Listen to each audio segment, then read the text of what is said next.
Welcome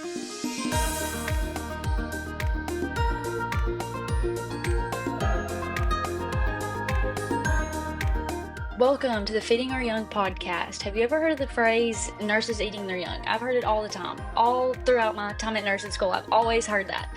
Well, this podcast, Feeding Our Young, is more. It's a movement. It's a desire to see new nurses all ages be supported and uplifted by their peers. I've always encouraged this. I'm a baby nurse, but I've always encouraged this. It starts with me. It starts with you. It starts with everybody in this profession. So join host Eric Miller, a nurse for nearly 20 years and an adjunct clinical instructor. We could not do it without those instructors, right? An honored guest today, me. My name is Katelyn Makemson, and be ready to have your life uplifted so you can, in turn, uplift others in this community.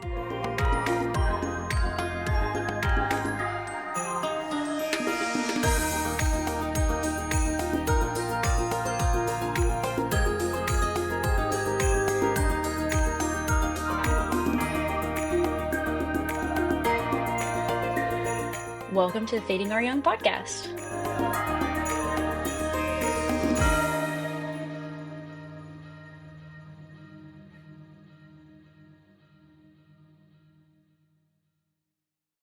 All right, so welcome to the B-side of the Katelyn Makemson experience.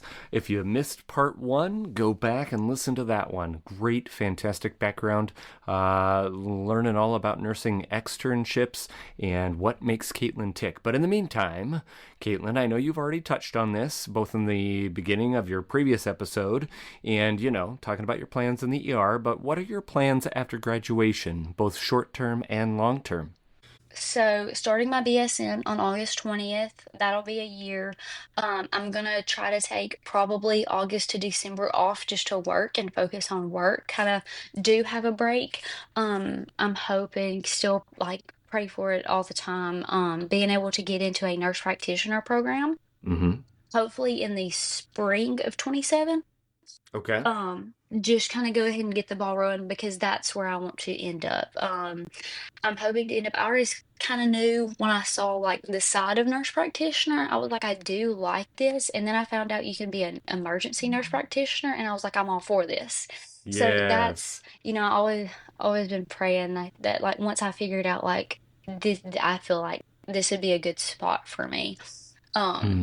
I was like, I want to try my absolute best and pray my hardest that this works out for me.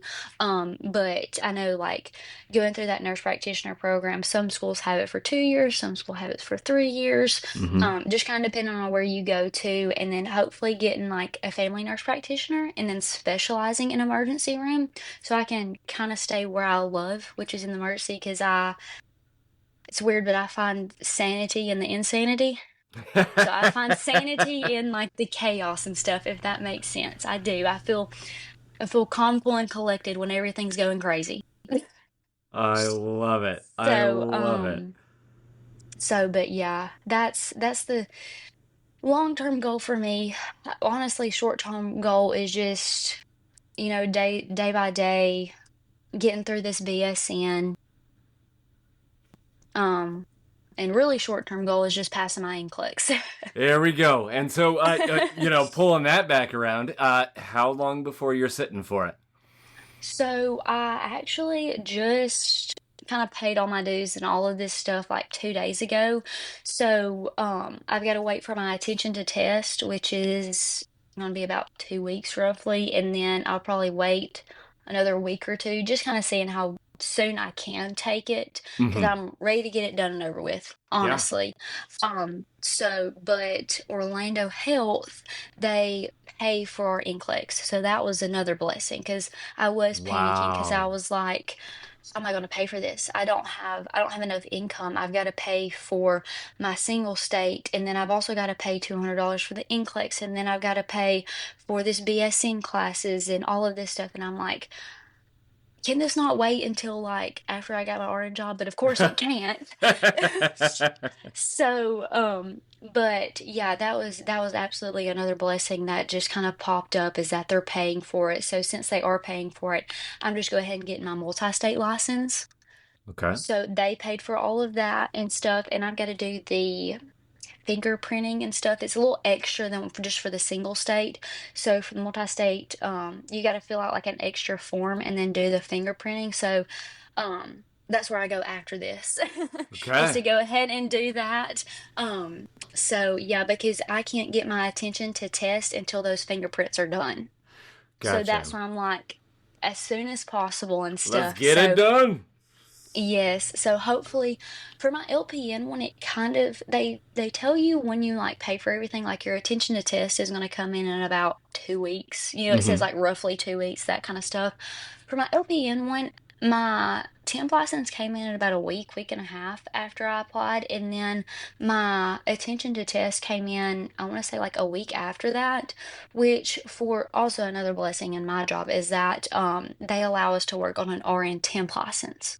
Okay. So as long as I have my temp license, I can work. And Wow. so that, but I also want to go ahead and get my NCLEX done and over with, so they're not like, hey, when are you going to take your test? Because are you going to take it now? You can't be on the temp license forever. I was gonna say, out of So curiosity, how long would they allow you? No, not that that's what you're gonna do, but how long yeah, would they allow you so to work on the temp license? I honestly don't know. Everywhere is different. Yeah. Probably like a year and a half ago, I heard that UAB does like 3 months. So you get your temp license for like either 6 to 9 months. Okay. Somewhere, I Okay. want to say it's 6, but I think because I was talking with somebody that was working on her temp license at UAB, and they were like, they give you 3 months to get your test done and like your actual license in. So I figure they're not gonna let you, just milk out your whole temp license, but there's Yeah. gonna be some little stopping point somewhere. But it is a blessing for Yeah. them to be like, you're just make sure you have your temp license and then just let us know when your test date is and stuff. So I will be on my orientation when I go and take it, so I can kind of work around it. That's why I also want to go ahead and get it done while I'm during orientation, because they can Makes work with sense. me. Which my manager, she's absolutely amazing. She has worked with me so much for so like just school wise, trying to transition me into the RN role and stuff like that. And even I think even if I was out of orientation, she would still work with me. Honestly, Gotcha. she's just absolutely amazing. So in the back of my mind, I'm hearing nursing student voice asking, like, what? How are you? You're like, I want to get this done. I want to get this done. I want to get this Mhm. done. What are you gonna do in the meantime to prep for the NCLEX, if anything? Okay, so at Bevel State, they like in your tuition of your last semester, it's a little bit higher than the other tuition semesters. You pay for an ATI review, and it's a 3 day kind of like boot camp that you Okay. do, and it goes through ATI. Somebody from ATI comes in and talks with you and kind of goes through this review book. And then they also, in your tuition, you pay for Hearst review. That's also like a 3 day boot camp. Okay. I've talked to a ton of different people, like, what did you do? How did you do it? Because I want to see all the different ways I can study for it with people that have actually passed, if that makes Yeah. sense. Yeah. So, I know my friends, they're like questions, a few questions a day, that kind of stuff, which I already kind of like started that, if that makes sense. Mm-hmm. Just Mm-hmm. I already knew I was like, I'm gonna do questions and stuff, but at the same time, like I feel like I can do more, Yeah. because I want to be like over prepared instead of under prepared. Yeah. So my plan as of right now, I have the Mark Clement lectures. Mm-hmm. They're on Spotify. I'm gonna listen to those, and then I have his notes that go along with those lectures. So my plan is to listen to a lecture, say it's on cardiac, Yeah. and then go into my Hearst review, because for ATI you get the virtual ATI that you do in your last semester. So that's like questions that go along with what you did in the review, and then just overall ATI, really. Okay. Then in the Hearst review, you get a book and you kind of, it's got blanks in it so you can keep along and follow along, and that stuck better with my brain. Now, other people said that they like the ATI review better, and I was like, Yeah. okay, that's you. Mine, I love this Hearst review, just kind of going through it. So, what you, in that tuition, you're paying for the Hearst boot camp, but you're also paying for the online Hearst. Yes. like website and stuff. So that's got like a ton of questions and videos so I can finish out my little booklet that they gave me, lectures, the videos that we watched from the part of the booklet that I've already finished while we were there, that kind of stuff. So, my plan right now is to, go through Mark Lemech lecture, say it's on cardiac, and then go into Hearst and look up all cardiac questions and do Nice. like 50 of them to 100 of them, as many as I can. But Yeah. I also like to do 10 questions at a time. I don't want to overload my brain or sit there and be like, I'm brain dead right now. Like, I can answer a question. I like keeping my brain rested and then let's do a little bit, rest, do a little bit, rest, do a little bit, because I don't want to Love it. overload myself. And then when I get to the NCLEX, like, I'm burnt out on questions. I don't even want to answer none of these. So, No, that's incredible advice, and I think that's well noted because it is possible to overdo it. It's possible to mhm, underdo it, and it's yeah. just finding that, I guess, for lack of a better term, finding that Goldilocks sweet middle, right? Like just that Yes, nice just sweet finding that spot. happy medium. Keeping everything fresh. So the NCLEX, of course, super challenging, always daunting, et cetera, et cetera. And I know you've kind of touched on this already, but it's kind of the last middle conversation question I have for you, the things you wanted to talk about. It sounds like you've already overcome some challenges in life. So what would you like to share as far as that's concerned? Really just, the stuff that I went through with like my shoulder and having to go through twice. But I always like to, a lot of people say I talk about it too much, but I'm like, oh well, I'll talk about it one more time if you want me to. I don't care. I do like to make it aware.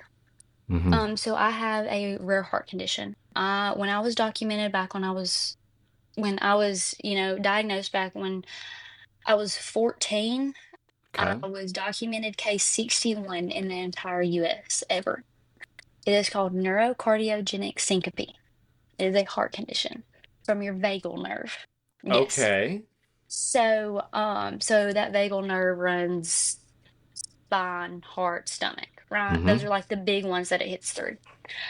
Mine, our cardiologist word and our words that we kind of come up to it to find middle ground is it's wound too tight. Okay. Okay. Okay. So, so I don't know, I just like to bring it up because not a lot of people heard of it, and No. I like knowing the weird diagnosis. I like knowing the rare ones because my luck, I want to have somebody come in and I'm triaging them and I'm like, "What now? You have Mm-hmm. what?" Mm-hmm. So, I always like to bring this up, and this is the reason I didn't have that shoulder surgery because like how I talked before. So again, documented case 61, very rare. So the way my cardiologist described it is, when people pass out at the sight of blood, Mm-hmm. it's like that, but 10 times more severe. So, I am on Midodrine 3 times a day, salt tablets 3 times a day for this. So Since you were we 14. originally, yes. Okay. Well, since I was probably 17, because when I was Okay. 14, when I was first diagnosed with it, we thought I could kind of manage it lifestyle wise. Yeah. And then it just kind of bumped up and was like, no, I one up you, you're gonna need medicine. So, Wow. um, I took a sip when my first, we call it my episodes. Mm-hmm. When my first episode happened, I took a very small drink of a Mountain Dew. And it was so small you couldn't even tell I took a sip out of the drink. Okay. And all of a sudden, I barely remember it because normally when I have an episode, I don't remember like right before or like probably 30 minutes after, just that post-ictal kind of state. Mm-hmm. Mm-hmm. So I took a sip of it and we were getting ready to take me to school, which my mom was taking me, my two cousins, and my little sister. She was gonna just take us all to school, daycare, wherever we needed to go. And so took a sip in the car and I passed out, but I mimicked an epileptic seizure. Wow. And so, like, I was convulsed. My head was back, eyes rolled back, the whole nine, right?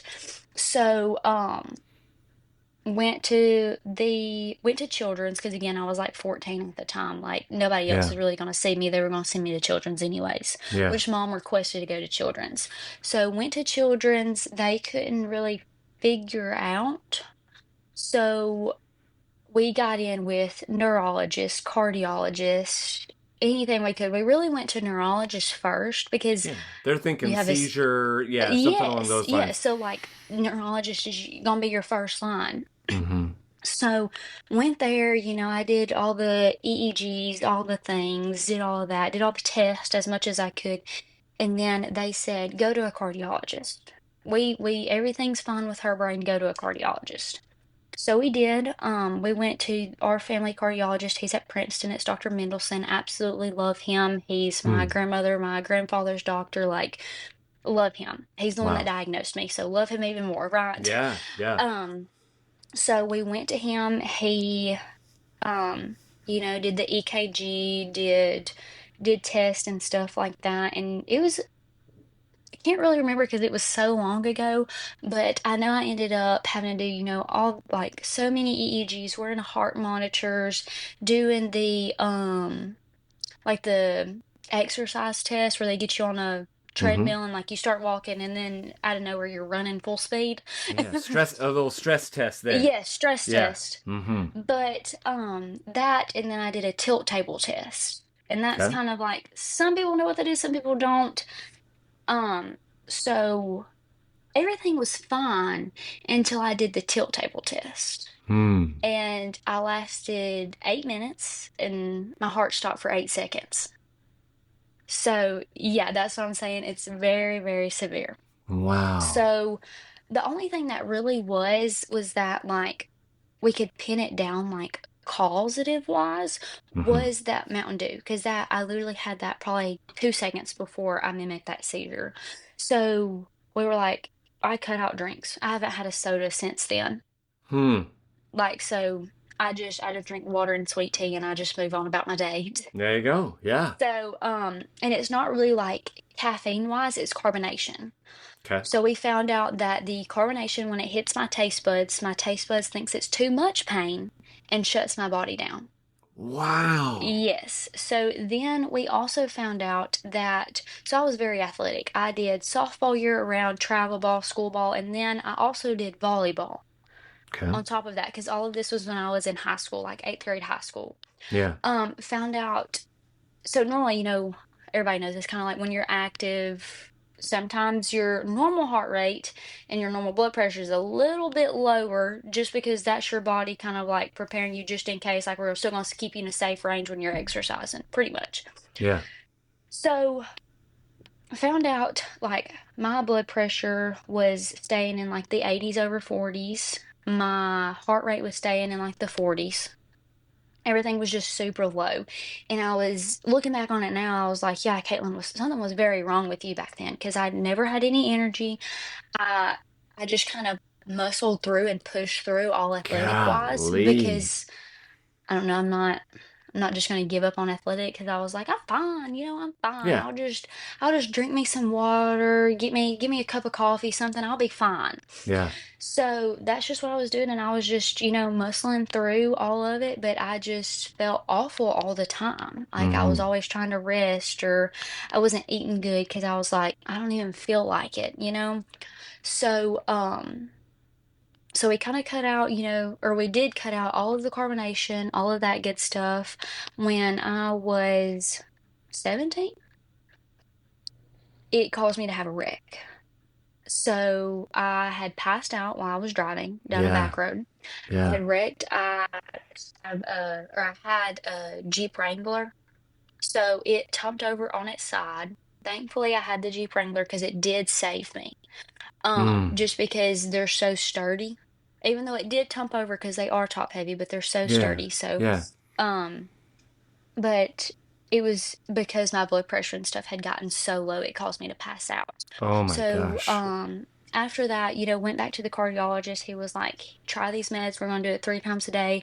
Get salt tablets over the counter, do them 3 times a day, and then drink a crap ton of water. And I was like, all right, I can do that because I was drinking a bunch of water anyways. But then I was like, I'm not having that happen ever again. And my mom and dad were like, you better drink gallons of water and take these meds on time because this ain't ever happening again because it terrified them too. So, but I, during the day, I would drink probably about 10 bottles of water. But now when I was volleyball or softball or whatever, I would probably try to drink like a gallon and a half Wow. just because I was sweating so much and stuff. And also, a Yeah. fun thing, I love telling everybody this. Before I got diagnosed with this and before I was on medicine, I never sweat.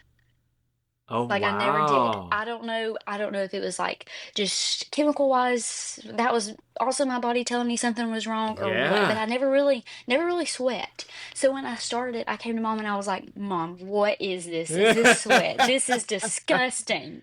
Your I was like, first "I time like don't want to." experiencing Yes, this. and I was Oh. like 15 or I was like 17, somewhere in there. I'm like, "This is awful. You people do this? This is All the awful." time? Like what is going Yeah, on? let me be off of this medicine, something. I'll just Yeah. drink a bunch of water, do something else. I just don't want to be sweating all the time. But Oh. but yeah, I'm very religious about my medicine, and Yeah. that's another thing. I hate it because like doing CPR on a patient, sometimes I feel like I can't do adequate CPR. I Mm. am, but I'm doing adequate CPR. I just can't go as long for than most people. I could You probably gotta go. switch out. Yes, I can Yeah. probably go for about a minute and then my heart's racing, I'm out of breath, and it's just because my heart Mm. is so sensitive. So I absolutely hate that because I'm like, I'm so sorry I'm not putting this on y'all. I really want to help. I'm doing adequate CPR, but I just can't do it as long as y'all. Yeah. So, but yeah, it's one of those challenges that I just had to figure out. Yeah. You know, it You wasn't one adapted thing. to. Yes, it was like, I've got to figure out how to live my day-to-day life with this going on, prevent it at the same time, the whole nine. Mm. And so I've got it figured out because it used to be, the carbonation in the drinks, so no soda. And then it also used to be needles, which is crazy because I'm a Okay. nurse now. But Mm-hmm. anyways, Mm-hmm. so just the pain of a needle injection, I would go out. That only Mm. happened for a few times, but then I adapted to it. So normally when I get like shot, that's like anything like that, um, I tell them like, look, I'm a baby, but I need you to count one, two, three. Like count it Yeah. down for me, please. Yeah. Because I just kind of focus on something on the wall. I stare a hole through it and I just focus on my breathing. And normally, like, again, I sit down. I tell them to lay the bed down and I'll lay on my stomach if it's got to be in, back there or anything like that. So I'm Yeah. like, I do as much as I can for it, but sometimes it just got to go through its cycle. It's just got to Yeah. get out of my system, if that Yep. makes sense. Yep. So, but yeah, it's something. But I love talking about it because it's so rare, and I love talking about stuff like that because a lot of people might not know it, and even I don't know, even if like my mom or something had it, I would love talking about it because like, do you know this? Like, have you heard of Yeah. this before? So I Yeah. do love talking about it, and I know a lot of people are like, she always brings this up. I bring it up to for awareness and stuff like that. Like I'm not trying Yeah. to be extra and be like, oh, look at what my heart can do. Stop for 30 seconds. No, I don't like that, Well, but that's just a part of it. and there's a difference between bringing it up to, you know what I mean, like wearing it like I Like a I go badge of back. honor or something. Yeah, like when I go back, like when my son died, you know what I mean? It's like you don't. I'm Mhm. not playing a pity card. I'm not playing a grief Yeah, no, card. that's not it. I don't want you to feel Yeah, bad about me. I just want you to know. And like I yeah, always tell all doctors about it. Anybody that does come in to give me a shot, I'm like, look, this is what happens. I'm going to try to prevent it as much as possible, but just in case my heart stops, because the last time I had an episode, my heart stopped for close to 30 seconds. oh my So, gosh. yeah. So the thing is, like, they said that I turned gray, the pale. I didn't have a pulse, Mm-hmm. but I was still breathing. So that's why, like, I just have a whole list that I memorize. Like, hey, I have neurocardiogenic syncope. It causes me to pass out at pain. Needles hasn't done it in a while. Mm-hmm. I've learned my way around it, but just in case, my heart will Be stop. prepared. Yes, just in case, I'll tell you if I'm going to pass out. I can kind of feel it before it happens, that aura, Mm. you know. So, and they're just looking at me like, excuse me, what?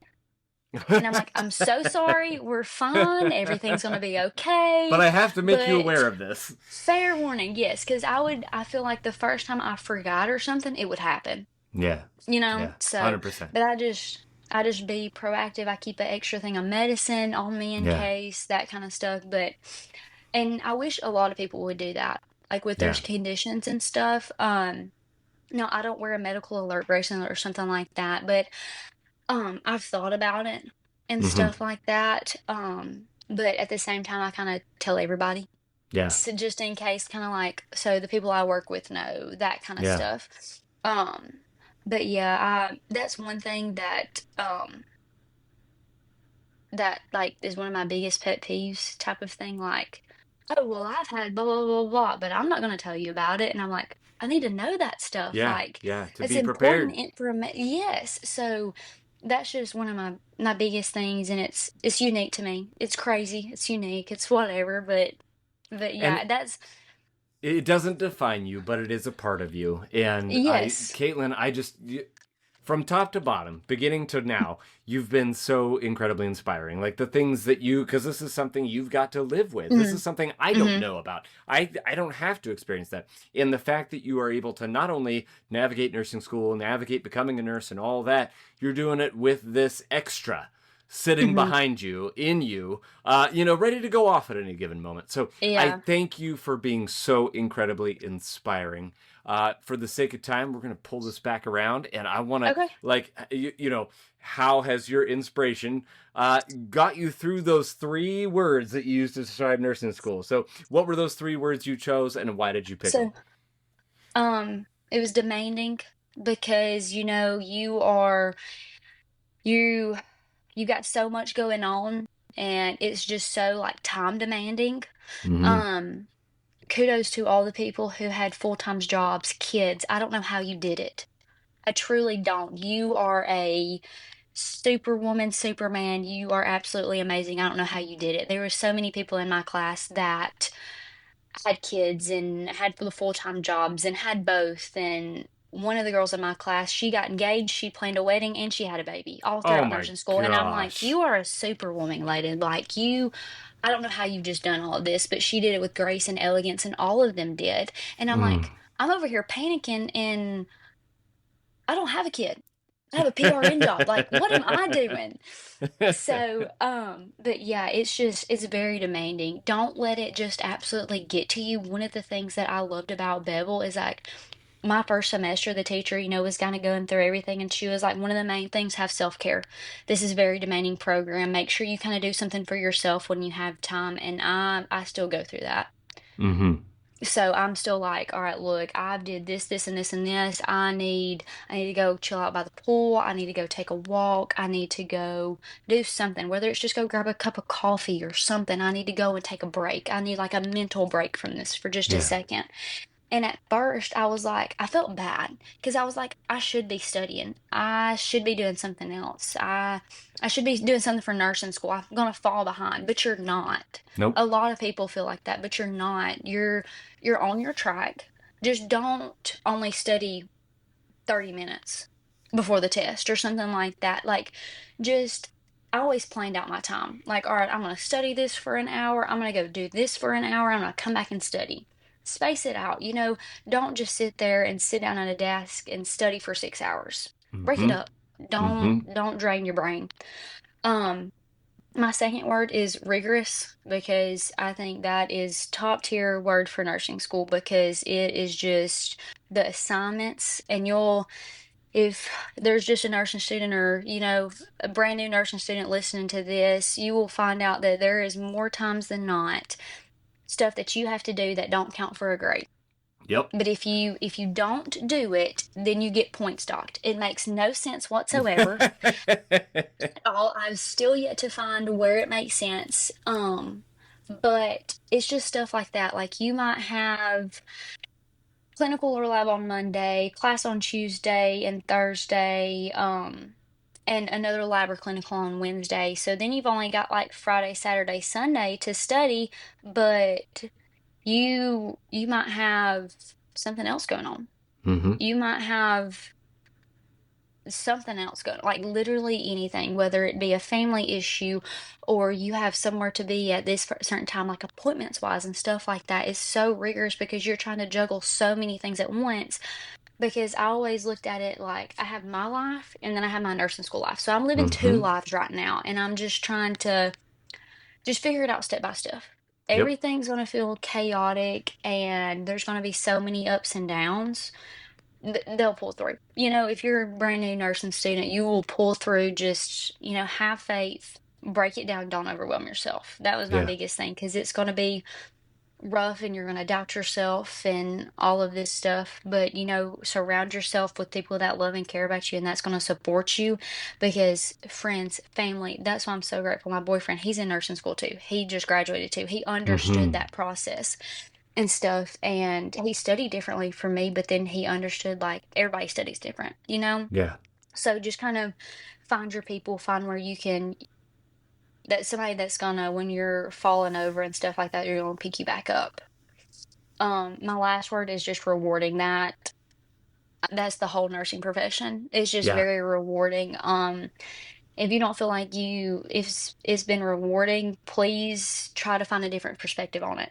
Yeah. That's my biggest thing. Like, I had a patient the other day.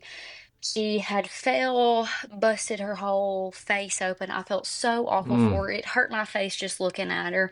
And when I took her out to be discharged, she was like, "You were so sweet. Thank you so much for taking such good care of me. I'm so glad you were here today." And like that just broke me. I was like, "I'm so glad I was here to take care of you.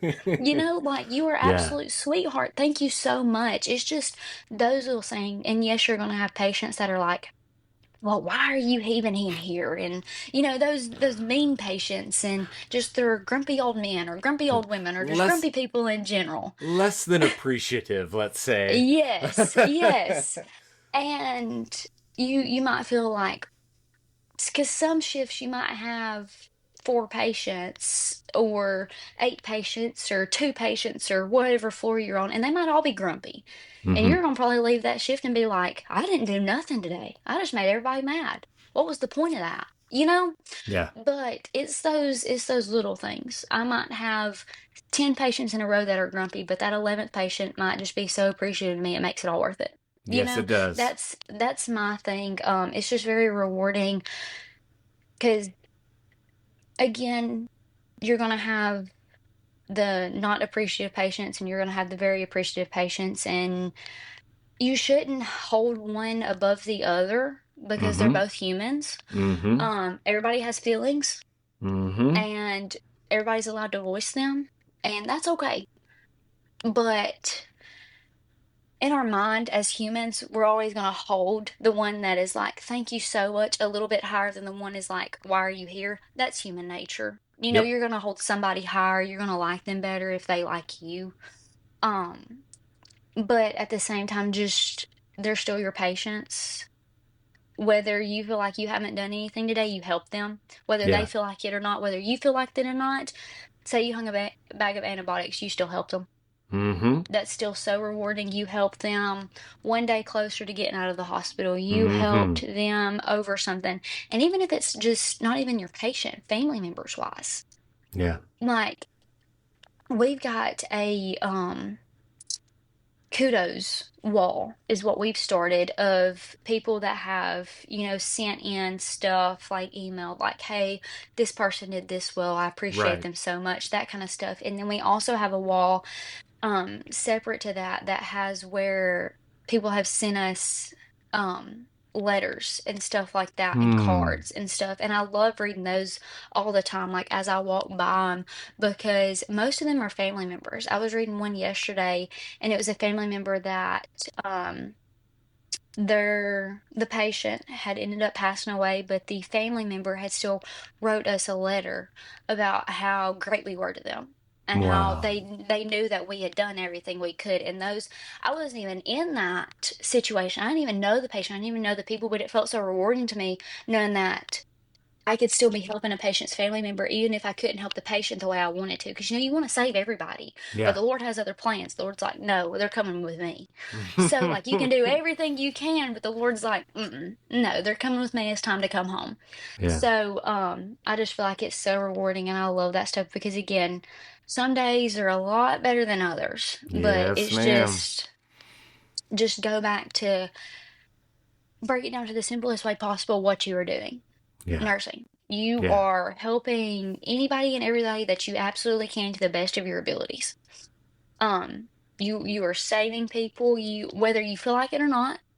Again, Mm-hmm. whether it's just hanging a bag of antibiotics, you're saving them from a deadly infection at this point, Mm-hmm. So it's just Mm-hmm. stuff like that. Just whether it's all the way down to a blood sugar check. You can still be saving their life because if you didn't check that blood sugar, they could be going into DKA or something like that, or they could have a blood sugar of 10. Yeah. So it's stuff like that, and that even goes down to like again blood sugar checks. That goes down to like CNAs and PCTs. Mm-hmm. Like they are too. And a lot of people I hate people saying that like, oh, they're that. I'm not. No, they help us more than anything. Mm-hmm.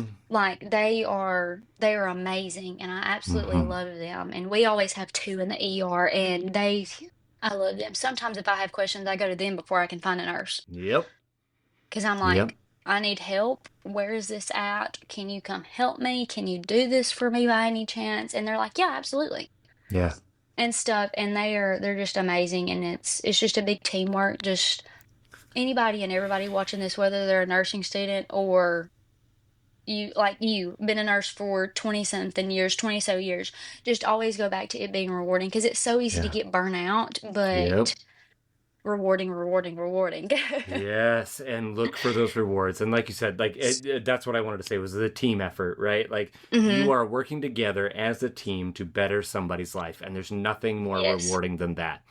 Katelyn, Yes. I don't know what happened. They fell asleep. They fell asleep. I don't know why. But they missed everything you had to say, and they're just tuning in now, and you have one piece of advice to give the listener. What is the one thing you want someone to walk away from your episode with? Don't give up. Don't ever give up. If you have your heart set on nursing, do try again, try again, try again, try again, try again, try again until something you're like, maybe this isn't for me. But even if you do say that one time, pray on it, think about it, talk about it with somebody else, and see if your heart's actually set on it.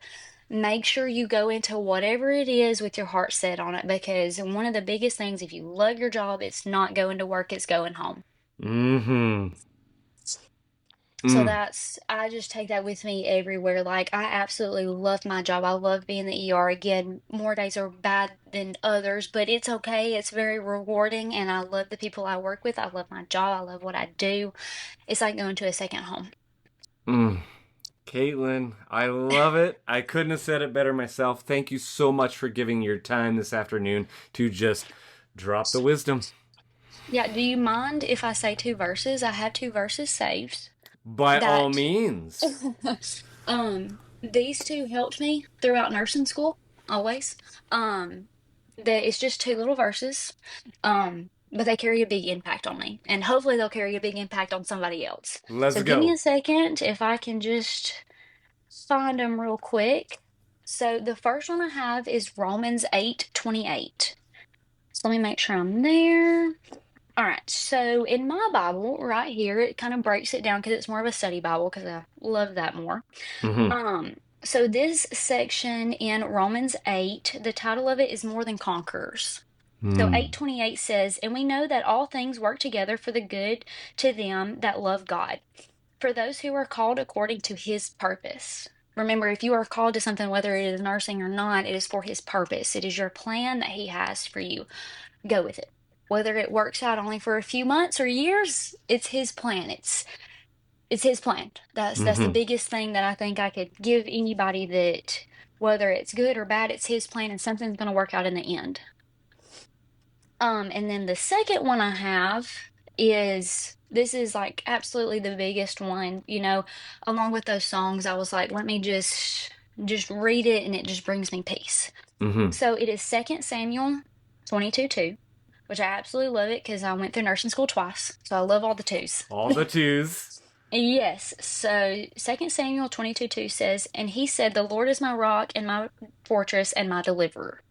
He is your Mm. person. If you have any anxiety, any doubt, anything, turn to the Lord and he will provide for you. It might not be just then, it might not be in a few months, but it'll be eventually.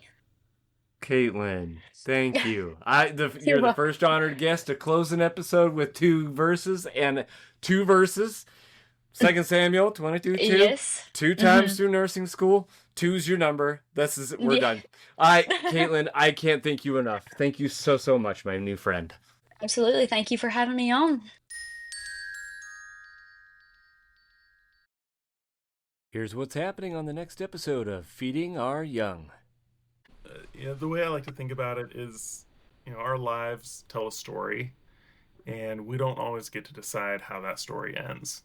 And so that work, I felt like, gave us an opportunity to bring those stories to closure and Hmm. put a period at the end of somebody's life. And oftentimes that brings closure to families. I hope it does. And being able to provide that service was so rewarding. I Yeah. absolutely fell in love with it.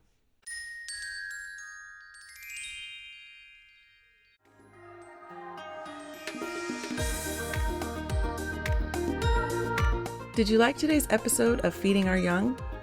Want to know more about the Feeding Our Young movement? Check out our website at feedingouryoung.org. Would you like to be featured on a future episode? Maybe have Eric bring his unique brand of encouragement to your nursing students or nurses?